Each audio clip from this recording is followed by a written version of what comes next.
Kontraindikācijas ir gan laicīgās, gan īslaicīgās.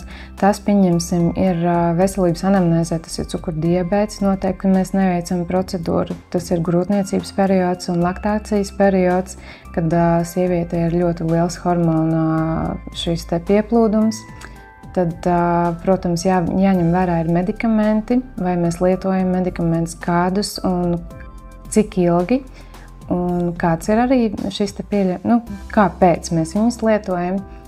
Noteikti jāņem vērā arī pats veselības stāvoklis, vai nav šīs te epilepsijas lēkmes, vai, pieņemsim, mentālās problēmas. Tieši šī iemesla pēc ir konsultācija, kad mēs viens ar otru iepazīstamies, izzinām jūsu vēlmes un manas iespējas, un tad mēs vienojamies jau par pašu procedūru klāstu un ko mēs kā varam risināt.